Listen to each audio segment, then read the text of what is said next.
আসসালামু আলাইকুম, বিসমিল্লাহির রহমানির রহিম। সবাইকে স্বাগতম আমার চ্যানেলে। শুভ সকাল।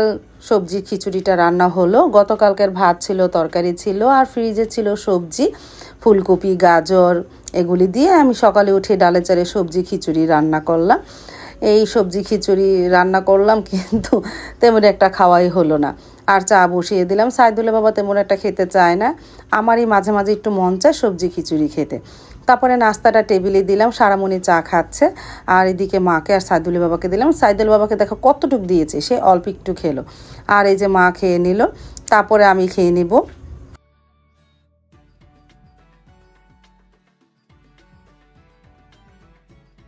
তারপরে আমি নাস্তা খেতে বসে পড়লাম, সাথে নিয়েছি আচার। আচার দিয়ে আমার কাছে ভালোই লাগলো। আর এই যে গোস্ত ছিল, তো এর মধ্যে দিয়ে দিয়েছিলাম, গোস্তটা ভেঙে গেছে, একেবারে গুঁড়া গুঁড়া করে ফেলেছি খিচুড়ির মধ্যে। ভালোই লেগেছে খিচুড়িটা।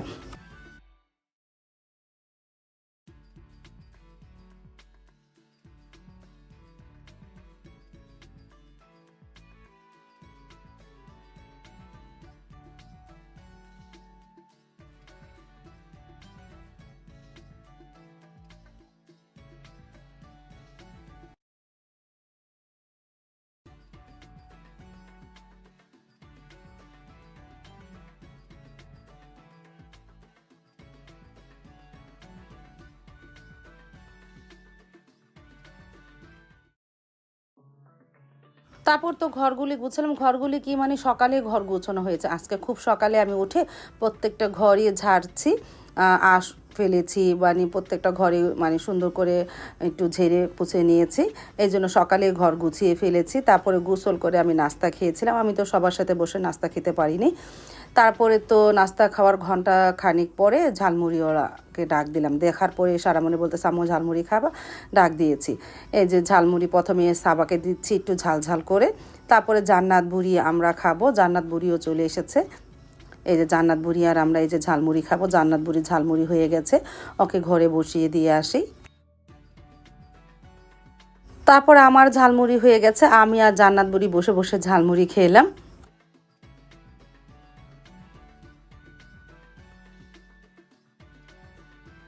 তারপরে এই যে দেখো আমার ঝালমুড়িটা প্রায় খাওয়া হয়ে এসেছে। দেখো কতগুলি কাঁচামরিচ দিয়েছে, আমি বলেছি একটু ঝাল দিতে, অনেকটি কাঁচামরিচ দিয়েছে। এত কাঁচামরিচ কি খাওয়া যায়? আমি আবার এত ঝাল খেতে পারি না।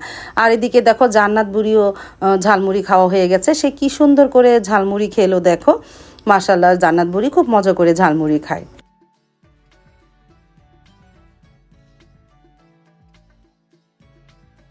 তারপর তো চলে আসলাম প্রায় 12:30 বাজে রান্নাঘরে। ধুন্দুল দিয়ে নলা মাছের ঝোল হবে, আর পাঁচমিশালি শাক ভাজি, ভাত, এই দুপুরের মেনু। অনেকগুলো শাক দিয়েছে, আমি সবগুলো মজিয়ে তারপর আজকে যতটুকু বাগার দিব আর বাকিটা ফ্রিজে রেখে দিব। ভাতটা প্রায় হয়ে এসেছে। আর এদিকে এই যে আমি পাঁচমিশালি শাকটা মানে মজিয়ে নিতেছি, পরে গালিয়ে নিব। গালিয়ে আমরা পাঁচমিশালি শাক সবসময় বাগার দিই। অনেকগুলো শাক আমি আস্তে আস্তে মজাতে থাকি, তারপরে গালাবো না। আর এর সাথে একটু বোম্বাই মরিচও দিব, 2টা বোম্বাই মরিচ দিব।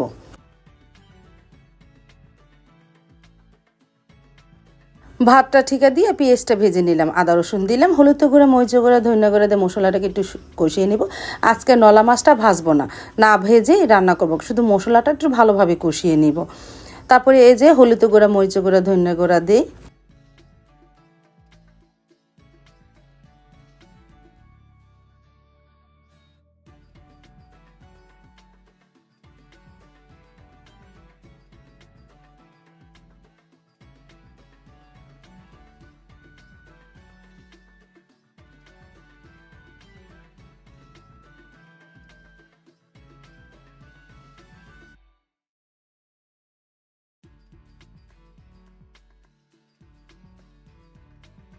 তারপর তো মশলাটাকে ভালোভাবে কষানো হলো। এখন মাছ, ধুন্দুল আর আলু, আর অল্প একটু পানি দিব, কারণ ধুন্দুলি থেকে অনেকটাই পানি সারে।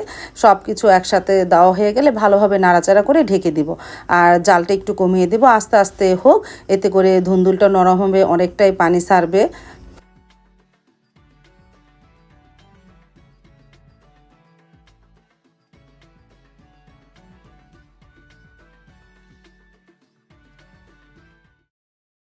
তারপর তো হঠাৎ করেই বৃষ্টি নেমে পড়লো। আমি বৃষ্টিটা হালকা দেখে কাপড় চোপড়গুলি ঘরে নিয়ে গিয়েছিলাম।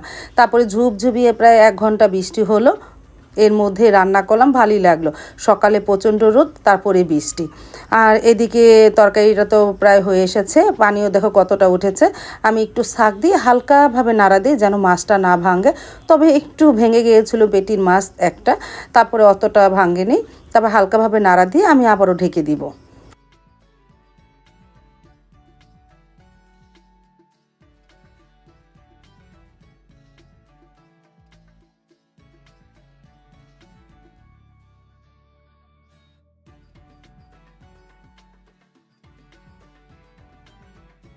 একটু হালকা ঢোল দিয়ে দিই, চিনি দিয়ে তো নাড়া দেওয়া যাচ্ছে না, একটু হালকা ঢোল দিয়ে দিলে ভালো হবে। আবারও ঢেকে দিই।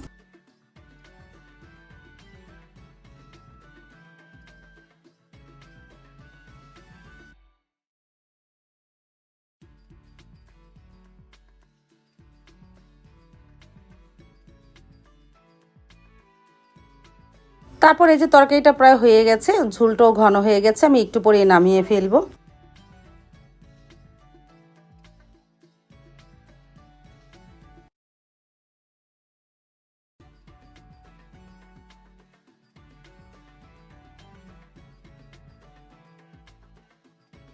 সবার শেষে পাঁচমিশালি শাকটা বাগার দিলাম। পাঁচমিশালি শাকটা আমি গালিয়ে নিয়েছি, সবটু বাগার দিইনি। এই যে আজকে বাগার দিলাম, আর বাকিগুলো ছোট ছোট পোলটা করে ফ্রিজে রেখে দিব। অনেকটি শাক যেহেতু আস্তে আস্তে নামিয়ে খাওয়া যাবে, তখন আর এরকম গালাতে হবে না, পেঁয়াজ কাঁচামরিচ দিতে হবে না, সব রেডি করে রেখে দিয়েছি, পরে খালি বাগার দিয়ে খাবো। তারপরে খাবারটা হয়ে গেছে। কি কি রান্না হলো আজকে? পাঁচমিশালি শাক ভাজি, ধুন্দুল দিয়ে নলা মাছ আর ভাত, এই দুপুরের মেনু। তারপরে খাবারটা টেবিলে নিয়ে আসলাম, সাইদুল বাবা চলে আসলো নামাজ পড়ে, আমরা খেয়েও নিলাম।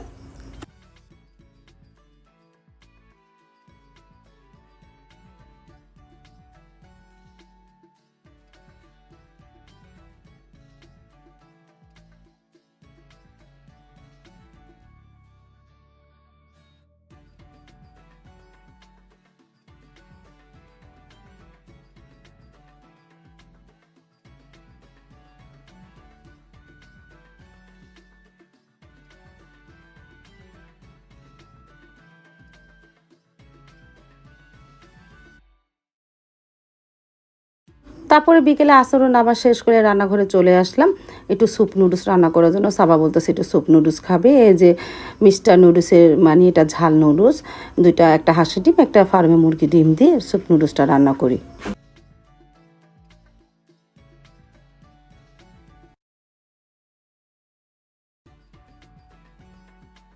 নুডলস তো হয়ে গেল, আমি আর সাবা নিয়ে বসে পড়লাম, নুডলস খাচ্ছে, আর বাহিরে জমছে বৃষ্টি হচ্ছে।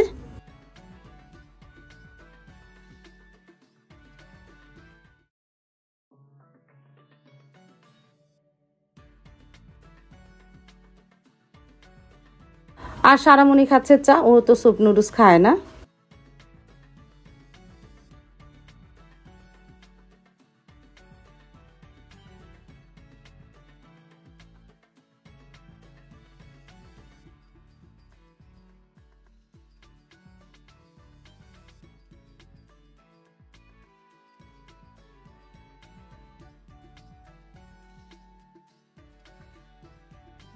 তারপরে সন্ধ্যার পর চলে আসলাম রান্নাঘরে। মেয়েরা বলতেছে একটু আমের জুস খাবে, আম কেটে দিলে খাবে না, কিন্তু জুস বানিয়ে দিলে ঠিকই খাবে। একটু আমের জুস বানানোর জন্য রান্নাঘরে চলে আসলাম।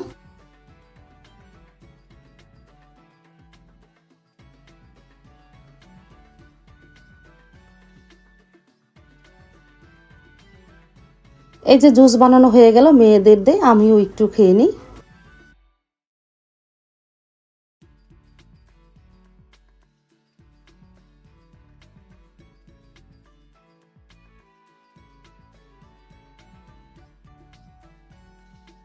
আজ তাহলে এই পর্যন্ত, দেখা হবে আগামীকালকে নতুন আরেকটা ব্লগ নিয়ে। আল্লাহ হাফেজ, আসসালামু আলাইকুম।